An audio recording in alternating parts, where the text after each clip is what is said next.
आप पढ़ रहे थे टर्सरी एक्टिविटीज़। ठीक है, टर्सरी एक्टिविटीज़ की जो शुरुआत हमने की थी वो व्यापार और वाणिज्य से की थी। व्यापार और वाणिज्य मैं आपको बता चुकी हूँ कि व्यापारिक केंद्र किन्हें कहा जाता है। अब देखिए आगे हम स्टडी करते हैं। यहाँ तक हम कर चुके हैं स्थानीय स्तर पर वस्तु विनिमय से लेकर अंतर्राष्ट्रीय सोपान पर मुद्रा विनिमय तक व्यापार के उत्थान ने अनेक केंद्रों और संस्थाओं को जन्म दिया है। देखिए, जो व्यापार का वस्तुओं का विनिमय हो रहा है, जो वस्तुओं का आदान प्रदान हो रहा है, उसकी वजह से काफ़ी उनकी वजह से विनिमय तक व्यापार के उत्थान जो हुआ है, अनेक केंद्र और संस्थाओं का जन्म हुआ है जिन्हें व्यापारिक केंद्र अथवा संग्रहण और वितरण बिंदु हैं। व्यापारिक केंद्रों को ग्रामीण और नगरीय विपणन केंद्रों में विभक्त किया गया है। जब मैंने आपको जो डायग्राम करवाया था उसमें भी मैंने आपको क्लियर किया था। दो स्तर पर किया गया है, एक ग्रामीण है, एक नगरीय विपणन है। तो सबसे पहले हम बात करते हैं ग्रामीण विपणन केंद्र की। ग्रामीण विपणन केंद्र क्या होता है? निकटवर्ती बस्तियों का पोषण करते हैं। ग्रामीण विपणन केंद्र का काम क्या होता है? जो नगरीय बस्तियां हैं, जो निकटवर्ती बस्तियां हैं, उनका पोषण करना। दूसरी बात यहाँ पर ये क्या है? ये अर्धनगरीय केंद्र होते हैं। ठीक है, कैसे केंद्र होते हैं? अर्धनगरीय केंद्र होते हैं। ये अत्यंत अल्पवर्धित प्रकार के व्यापारिक केंद्रों के रूप में सेवा करते हैं। इनका काम क्या है? अर्धनगरीय है। ये अत्यंत अल्पवर्धित, कुछ समय के लिए ही अल्पवर्धित के व्यापारिक केंद्रों के रूप में सेवा करते हैं। यहाँ व्यक्तिगत और व्यावसायिक सेवाएं सुविकसित नहीं होती हैं। यदि इंडिविजुअल जो सर्विसेज हैं वो देखें, ठीक है, और व्यावसायिक यदि देखें तो वो जो व्यवस्थाएं हैं वो सुविकसित नहीं होती हैं। ये स्थानीय संग्रहण और वितरण केंद्र होते हैं। जो वहाँ का एरिया है उसी के अकॉर्डिंग ये क्या है? स्थानीय संग्रहण, स्टोर करने के, और वितरण केंद्र डिस्ट्रीब्यूट करने के लिए। इनमें से अधिकांश केंद्रों में मंडियों और फुटकर व्यापार क्षेत्र भी होते हैं। ये समय में नगरीय केंद्र नहीं हैं, किंतु ग्रामीण लोगों की अधिक मांग वाली वस्तुओं और सेवाओं को उपलब्ध कराने वाले महत्वपूर्ण केंद्र हैं। देखिए, नगरीय केंद्र नहीं है, ठीक है, लेकिन फिर भी इनकी इम्पोर्टेंस है। इनकी इम्पोर्टेंस इसलिए है कि जो वहाँ के जो ग्रामीण लोग हैं, ठीक है, उनकी जो मांग होती है, जो वस्तुओं और सेवाओं को उपलब्ध कराने वाले ये क्या है? महत्वपूर्ण केंद्र हैं। अब बात करते हैं यहाँ पर ग्रामीण क्षेत्रों में आवधिक बाजार। ग्रामीण क्षेत्रों में जहां नियमित बाजार नहीं होते, विभिन्न कालिक अंतराल पर स्थानीय आवधानिक बाजार लगाए जाते हैं। देखिए, ग्रामीण क्षेत्रों में आवधानिक बाजार का मतलब क्या है?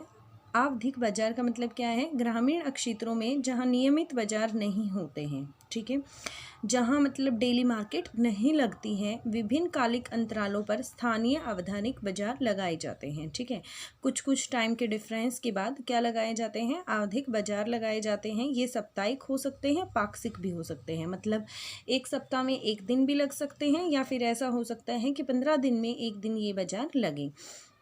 जहाँ प्री ग्रामीण क्षेत्रों से लोग आकर समय समय पर अपनी आवश्यक ज़रूरतों को पूरा करते हैं। जो आसपास के क्षेत्रों से लोग आते हैं और अपनी ज़रूरत की चीज़ों को यहाँ से परचेज़ करते हैं, या अपनी जो उनकी आवश्यक वस्तुएं हैं, जो उनकी ज़रूरत की चीज़ें हैं, वो इनको यहाँ से फुलफ़िल हो जाते हैं। ये बाजार निश्चित तिथि दिन पर लगते हैं और एक स्थान से दूसरे स्थान पर लगते रहते हैं। दुकानदार इस प्रकार सभी दिन व्यस्त रहते हैं और एक विस्तृत क्षेत्र को सेवा प्रदान करते हैं। देखिए, दुकानदार जो होते हैं वो इस प्रकार सभी दिन क्या रहेंगे? व्यस्त रहेंगे और एक विस्तृत क्षेत्र को सेवा प्रदान करेंगे। यहाँ पर ये एक डेट इनकी फिक्स होती है जिस दिन ये लगेंगे। एक स्थान से दूसरे स्थान पर लगते रहते हैं ये, ठीक है।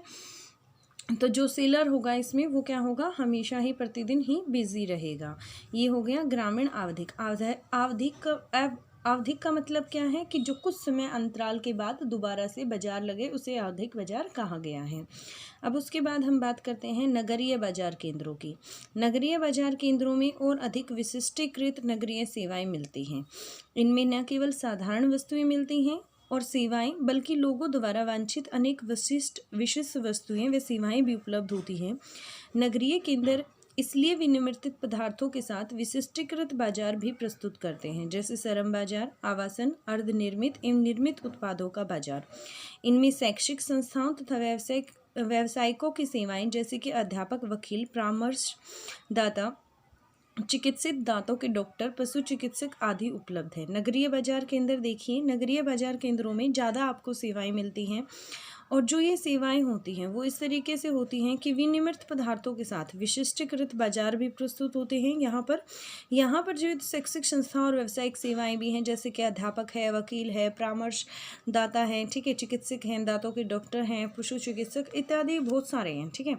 उसके बाद हम बात करते हैं, अभी तक आप बात कर चुके हैं ग्रामीण विपणन केंद्र की, और जो नगरीय बाजार हैं उनसे संबंधित। जो आवधिक बाजार ग्रामीण क्षेत्रों में लगते हैं, कुछ अवधि के बाद जो लगते हैं उन्हें आवधिक बाजार कहा गया है। अब यहाँ हम देखेंगे नेक्स्ट जो टाइप मैंने इसकी पढ़ाई थी, ये तो नेक्स्ट टाइप मैंने आपको क्या पढ़ाई थी, फुटकर व्यापार के बारे में। फुटकर व्यापार क्या होता है ये देखते हैं।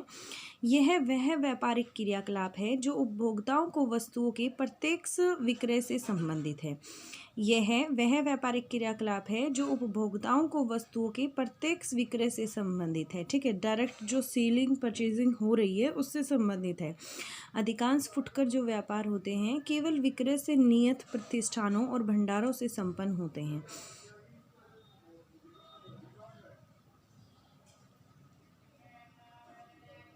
अब देखिए, फेरी, रेहड़ी, ट्रक, दवार से दवार, डाक आदेश, दूरभाष, स्वचालित बिक्री मशीनें तथा इंटरनेट फुटकर बिक्री के भंडार रहित उदाहरण हैं।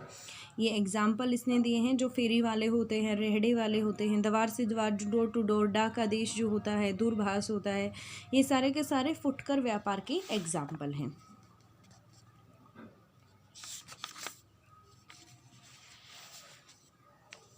थोक विक्रेता देखते हैं।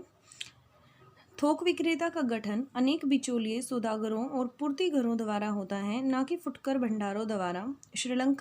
श्रृंखला भंडारों सहित कुछ बड़े भंडार विनिर्माताओं से सीधी खरीद करते हैं, फिर भी बहुसंख्यक फुटकर भंडार बिचौलिए स्रोत से पूर्ति लेते हैं।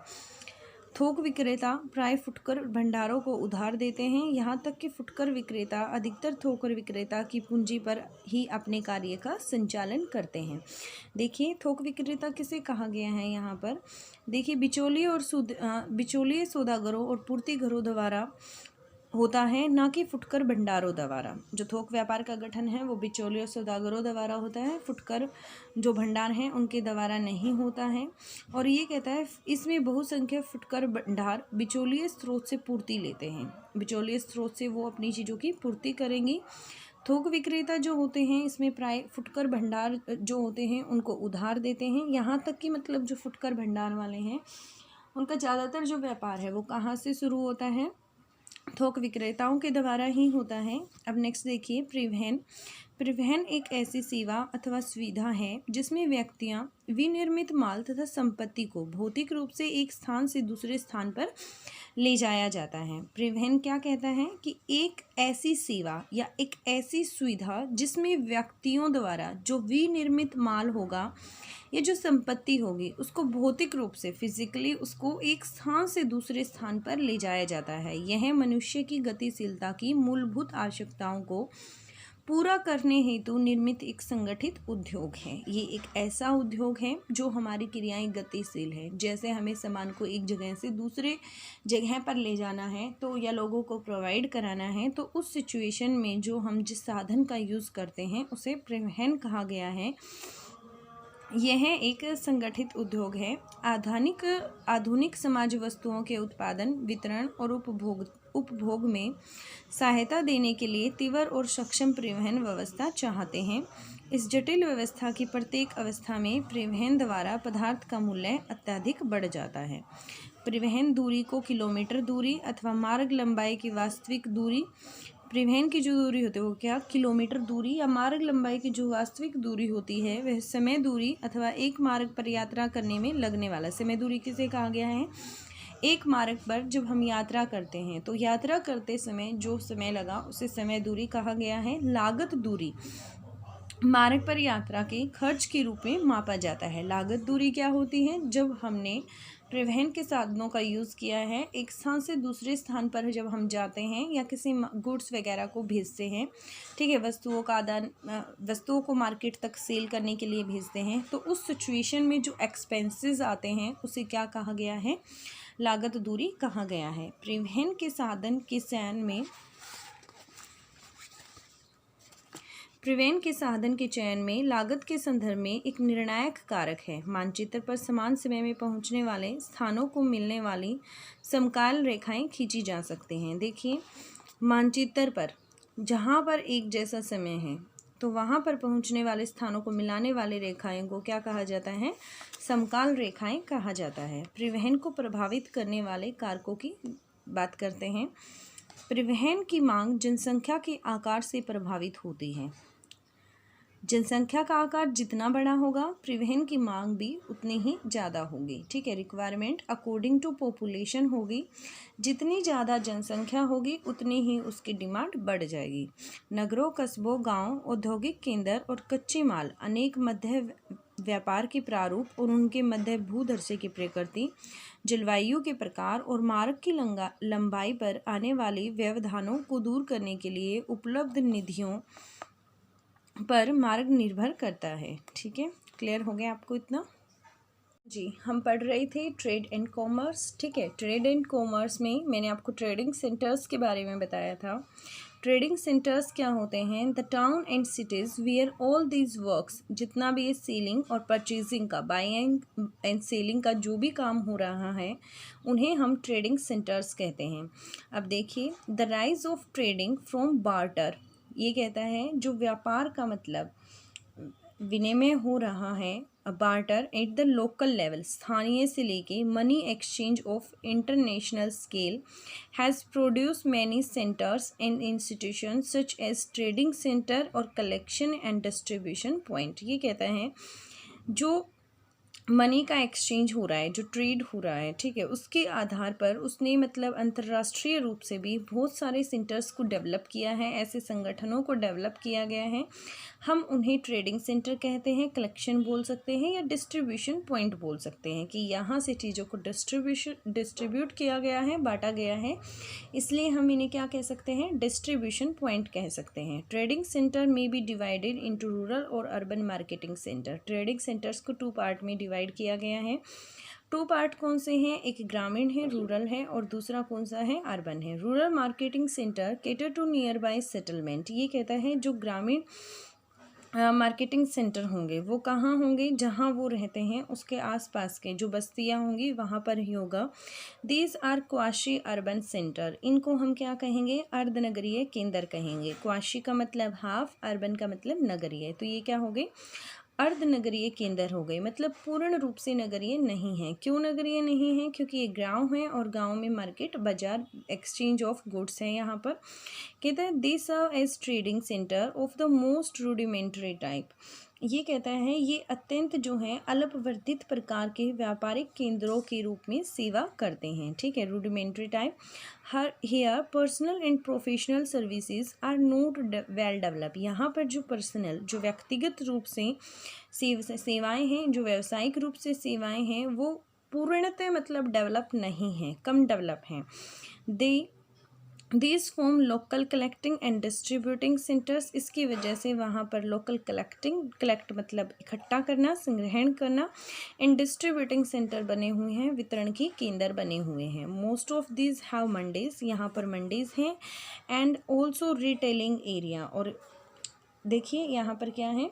मंडियाँ हैं और फुटकर व्यापार की भी अक्षेत्र है, रिटेलिंग एरिया भी हैं। They are not urban centre पर but are significant centers for making available goods and services which are most frequently demanded by the rural folk। ये कहता है ये अर्बन सेंटर्स की तरह काम नहीं करते, बट फिर भी इनकी इम्पोर्टेंस है। इसलिए इनकी इम्पोर्टेंस है कि जो यहाँ पर गुड्स एंड सर्विसेज अवेलेबल हो रही हैं वो ज़्यादातर गाँव की जो जनसंख्या है, जो गाँव के ग्रामीण जो लोग हैं, उनकी डिमांड को फुलफ़िल कर देते हैं। ठीक है, periodic market in rural areas are found where there are no regular market and local। Periodic market किसे कहा गया है? Periodic market in rural areas. Periodic market वो मार्केट होती है रूरल एरियाज के अंदर, आर फाउंड, वहाँ पाई जाती है। There are no regular market, जहाँ पर कोई रेगुलर मार्केट नहीं है, मतलब जहाँ पर डेली मार्केट नहीं लगती है, तो उन ग्रामीण इलाकों में कौन सी मार्केट लगती है? पीरियोडिक मार्केट लगती है। And local periodic market are organised at different temporal intervals, ये कहता है जो लोकल पीरियोडिक मार्केट है वो क्या है, ऑर्गेनाइज्ड एट टेम्पोरल इंटरवल्स, कुछ समय अवधि के बाद लगाई जाती है, मतलब टाइम गैप के बाद। जैसे कि 1 वीक में एक दिन मार्केट लग गई, 2 वीक में एक दिन लग गई, ठीक है, वो उनका टाइम डेट फिक्स होता है। दीज में भी वीकली हो सकते हैं, बाई वीकली हो सकते हैं, from where people from the surrounding areas meet their temporally accumulated demand, ठीक है। इस तरीके से जो वहाँ की डिमांड होती हैं उसको ये कुछ हद तक मतलब फुलफिल कर देते हैं। These markets are held on specified dates, ये कुछ इनकी डेट निर्धारित होती हैं जिस दिन यह बाजार लगता है। And move from one place to another, और फिर एक प्लेस से दूसरे प्लेस पर ये मूव करते हैं। दे शॉपकीपर दस remain busy on all the days while a large area is served bye them, ये कहता है इस तरीके से हम कह सकते हैं कि सभी दिनों में जो शॉपकीपर, जो दुकानदार, जो विक्रेता हैं वो बिजी होते हैं और एक बड़े एरिया को क्या कर देते हैं, वो सेवा प्रदान करते हैं, ठीक है। क्योंकि आज मार्केट कहीं लगी है तो वहाँ पर भी वो शॉपकीपर काम कर रहे हैं, फिर उनकी जगह जो है वह चेंज हो जाती है, देन आफ्टर उन्होंने अपनी मार्केट को कहीं और लगाया, ठीक है। इस तरीके से जो शॉपकीपर्स हैं वो डेली काम कर रहे हैं और जो अपनी सर्विसेज हैं, अपनी सर्विसेज के थ्रू बड़े एरिया को कवर अप कर रहे हैं। Urban marketing sectors have more widely specialised urban services, ये कहता है अर्बन मार्केटिंग सेक्टर की यदि मैं बात करूं तो वहाँ पर जो है कुछ विशेष मतलब नगरीय सेवाएं उपलब्ध कराई जाती हैं। दे प्रोवाइड ऑर्डिनरी गुड्स, वो क्या करते हैं, साधारण वस्तुएं प्रोवाइड कराते हैं, सर्विसेज सेवाएं प्रोवाइड करवाते हैं, as well as many of the specialised good and services required by people. और इस तरीके से कहता है कि जो स्पेशलाइज्ड गुड्स हैं और सर्विसेज हैं रिक्वायर्ड बाय पीपल, जो लोगों को ज़रूरत होती है। Urban centres therefore offer manufacture goods, urban centres जो होते हैं वो विनिर्मित जो मैन्युफैक्चरिंग गुड्स हैं उनको अवेलेबल कराते हैं, as well as many specialise market develop, ठीक है। और यहाँ पर जो है वो काफ़ी विशेष रूप से जो मार्केट डेवलप की गई हैं वो मौजूद होती हैं। मार्केट्स फॉर लेबर के लिए, हाउसिंग के लिए, सेमी और फिनिश्ड प्रोडक्ट के लिए। सर्विसेज अवेलेबल होती हैं किसकी, एजुकेशनल इंस्टीट्यूशन की, प्रोफेशनल की, सच एज टीचर्स हैं, लॉयर्स हैं, कंसल्टेंट्स हैं, फिजिशियंस हैं, डेंटिस्ट हैं and veterinary doctor also available. Clear हो गया आपको। अब हम बात करेंगे यहाँ पर, अभी तक हमने जो विलेज के मार्केटिंग सेंटर्स से, रूरल मार्केटिंग सेंटर्स से और जो अर्बन मार्केटिंग सेंटर्स थे उनके बारे में पढ़ा, पीरियोडिक मार्केट के बारे में पढ़ा। पीरियोडिक मार्केट क्या होती है, पीरियोडिक मार्केट होती है जो इरेगुलर इंटरवल्स के बाद लगे, ठीक है। जैसे 1 वीक के बाद, 2 वीक के बाद, वीक में 2 डेज लगी, ठीक है, उसका एक टाइम निर्धारित होता है। फिर आपने अर्बन मार्केटिंग सेंटर के बारे में पढ़ा कि वहाँ पर कौन कौन सी सर्विसेज अवेलेबल होती हैं, ठीक है। नाउ अब जो हम स्टडी करेंगे वो है रिटेल ट्रेडिंग। रिटेल ट्रेडिंग क्या है, this is the business activity, यह एक ऐसा व्यापार, एक ऐसे व्यापार की एक्टिविटी है concern with the sale of goods directly to the consumers. ये जो मतलब इसमें जो सेलिंग होती है गुड्स की वो डायरेक्टली कंज्यूमर्स तक होती है। Most of the retail trading take place in a fixed establishment और store solely devoted to selling. इनके जो ट्रेडिंग सेंटर्स होते हैं वो फिक्स होते हैं या स्टोर होते हैं जो मतलब जहाँ पर सेलिंग होती है। स्ट्रीट पैडलिंग का आप इसमें एग्जांपल ले सकते हैं, जो ये गली में जो फेरी लगाते हैं, घूम घूम कर वस्तुओं की जो सेलिंग करते हैं, आप उनका एग्जांपल ले सकते हैं। Solely devoted to selling, street peddling, hand carts हो सकते हैं, ट्रक्स, डोर टू डोर जो सर्विसेज हैं, मेल ऑर्डर हैं, टेलीफोन है, ऑटोमेटिक वेंडिंग मशीन्स हैं, internet are example of non store retailing, non store retail trading. देखिए इसके अंदर मैंने 2 चीज़ों को इन्वॉल्व किया, एक जहाँ पर स्टोर अवेलेबल है, ठीक है, जनरली स्टोर अवेलेबल होते हैं, और जहाँ स्टोर अवेलेबल नहीं होते हैं वो एग्जांपल्स मैंने आपको दे दिए हैं। पैडलिंग है, हैंड कार्ड्स हैं, ट्रक्स हैं, डोर जो सर्विसेज अवेलेबल कराई जाती हैं, या बाय मेल जो भी ऑर्डर दिया गया है, या इंटरनेट का यूज़ करके जो भी काम किया गया है, आप उन्हें क्या कह सकते हैं, नॉन स्टोर रिटेल ट्रेडिंग कह सकते हैं। होलसेल ट्रेडिंग देखते हैं। होलसेल ट्रेडिंग क्या है, देखिए wholesale trading constitute bulk business, ये काफ़ी भारी बिजनेस, काफ़ी मतलब एक जैसे एक या दो क्वांटिटी नहीं, थोक की बात कर रहे हैं हम यहाँ पर, ठीक है, जिसमें हज़ारों क्वांटिटी एक साथ सेल होते हैं। न्यूमरस इंटरमीडिएट मर्चेंट्स, और इसमें जो बिचौलिए जो होते हैं, ठीक है, मीडिएटर्स जो होते हैं, इंटरमीडिएट मर्चेंट्स होते हैं, supply houses and note through the retail stores. ये रिटेल स्टोर से नहीं, मतलब ये क्या करते हैं, थोक में चीज़ों को सेल करते हैं। And some large stores including chain store are able to buy directly, और कुछ लार्ज स्टोर्स ऐसे होते हैं जो चेन के अंदर इंक्लूड होते हैं, जो डायरेक्टली परचेज करते हैं मैन्युफैक्चरर से। हाउएवर मोस्ट जो रिटेल स्टोर्स हैं procure supplies from an intermediatory source, और जो बहुत सारे जो रिटेल सोर्स हैं, रिटेल स्टोर्स के बारे में आप पढ़ चुके हैं, तो वहाँ पर जो सप्लाई होती है वो किसके द्वारा होती है, जो इंटरमीडिएटरी सोर्स है उसके द्वारा होती है। Wholesaler often extend credit to retail stores to such an extend that the retailer operate very largely on the wholesaler capital. ये कहता है जो होल सेलर्स होते हैं वो क्रेडिट अवेलेबल कराते हैं रिटेल स्टोर्स के लिए, और यहाँ तक कि जो रिटेलर जो होते हैं, ठीक है, रिटेल जो शॉप वाले होते हैं, वो मतलब अपने बिजनेस को इसी तरीके से ऑपरेट करते हैं कि वो होल सेलर की कैपिटल के ऊपर डिपेंड होते हैं। अब देखिए नेक्स्ट पार्ट करते हैं, transport. Transport is a service or facility by which people, material and manufacturing good are physically carried from one location to another। ये कहता है ट्रांसपोर्ट एक ऐसी सर्विस है या एक ऐसी सुविधा है, एक ऐसी फैसिलिटी है जिसके अंदर जो मटेरियल्स हैं, वो जो हमने मैन्युफैक्चरिंग गुड्स हैं, उनको मतलब फिजिकली एक जगह से दूसरी जगह पर ले जाना, ठीक है, क्या कहलाता है, ट्रांसपोर्ट कहलाता है। It is an organised industry, यह एक संगठित ऑर्गेनाइज्ड इंडस्ट्री है, created to satisfy man basic and need of mobility, जो किस लिए क्रिएट की गई हैं, जो आदमी की मूलभूत आवश्यकताएं हैं, जो गतिशील मनुष्य की मूलभूत आवश्यकताएं हैं, उनकी पूर्ति के लिए। Modern society require speedy and efficient transport, जो हमारा आज का आधुनिक समाज है उसमें हमें speedy and efficient transport system की ज़रूरत है, जो असिस्ट करे हमारे प्रोडक्शन को, डिस्ट्रीब्यूशन को एंड कंजप्शन ऑफ गुड्स को। At every stage in the complex system the value of the material is significantly enhanced by the transportation. Transportation distance can be measured at kilometer distance. Transportation distance को, जो उसने दूरी तय की उसको kilometre में निर्धारित करके, and the actual distance of the route length, या ये कहा जाता है जो उसने रूट कवर किया उसकी एक्चुअल लेंथ कितनी थी वो।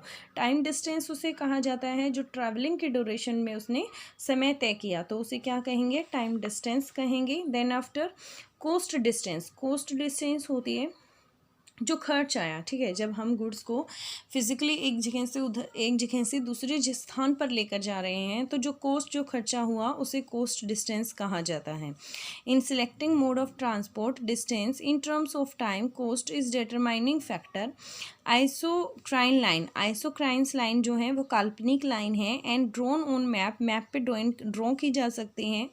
टू जॉइन प्लेसेस, ऐसे प्लेसेस को ज्वाइन करने के लिए, in terms of time taken to reach them, जो उनको मतलब मानचित्र पर समान समय में पहुंचने वाले स्थानों की मिलाने वाली समकाल रेखाएं खींची जा सकती हैं। जो मतलब मानचित्र पर ऐसी रेखाएं खींचनी हैं जो पहुंचने वाले स्थानों को मिलाने वाली रेखाएं जो होती हैं उन्हें समकाल रेखाएं कहा जाता है, या हम उन्हें आइसोक्रेन लाइन बोलते हैं।